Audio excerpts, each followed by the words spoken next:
Hey Valorant players, can you believe we're at the end of the year already? Valorant's launch year? It's crazy. When I stop and look back, it's hard to believe where our team and all of you have taken Valorant in just 6 months.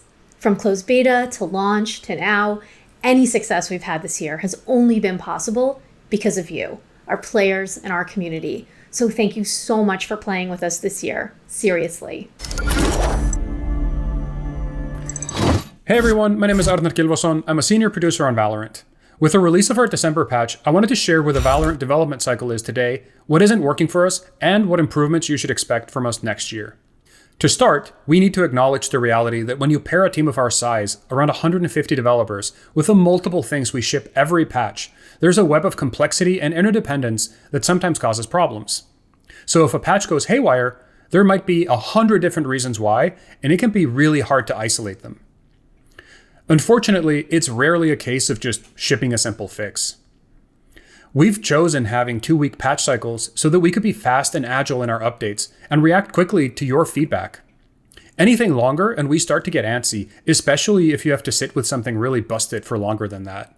But with how patch 1.11 deployed, it's time to pause and account for what we need to do to make sure that we're hitting a sustainable quality bar for you. To explain our development process, let's pick Skye and follow her through our pipeline as she went out in patch 1.11 a few weeks back. At this point, the team has been working on Skye for several months. This includes gameplay prototyping, design, concept art, visual effects, sound design, voiceover, localization, texturing, and of course, gameplay programming. The work of multiple teams must converge together into an experience that we can playtest internally, perform extensive QA on, and then hardware compatibility test once the content has been locked.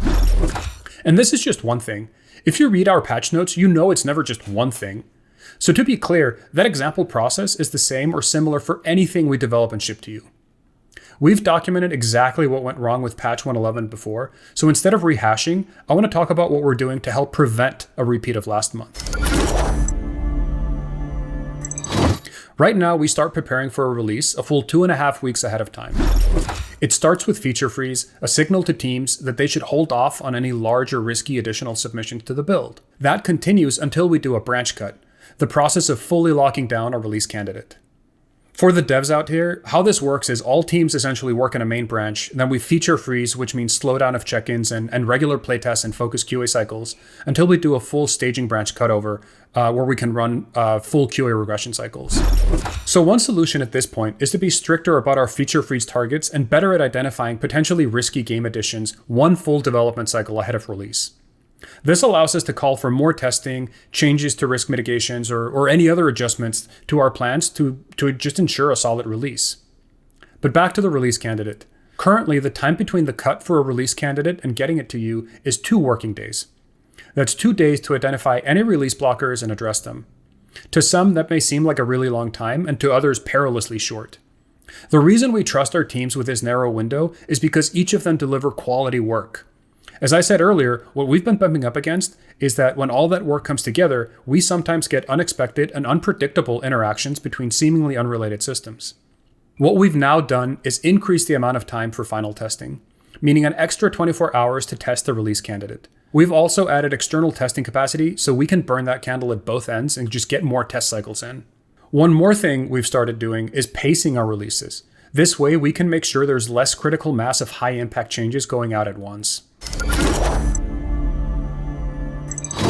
By now, I hope I've inspired more potential developers out there than I've scared off. But okay, so what about next year? So in addition to the process changes I previously mentioned, our forecast here is twofold. First off, every time we catch an edge case in the wild, it's no longer an edge case. It just becomes a part of our future test plans. And secondly, we're looking to release a public test server. Some of you might call it the public beta environment or PBE or whatever else, but we believe a test environment with lots of real players can help us catch a lot of potential issues before they slip out to our live servers. There are no perfect solutions when working in an environment as complex as ours, but we will continue improving our tools and processes to ensure that your experience matches our promise and expectation of high competitive integrity, frequent substantive releases, and happiness. Thank you. Parting words, let's go to Anna. Thanks, Arnar. Like he said, next year we'll be rolling out a test server, which should really help with our dev cycles. We'll get more into the details of what that looks like next year, but in the meantime, just know this should be a huge step up in us releasing even more stable patches. And with that, I want to thank all of you for playing Valorant with us this year, for being such a huge part of our journey. Have a safe and healthy and happy new year, everyone. Oh, and play snowball mode. Get your snow globe gun buddy.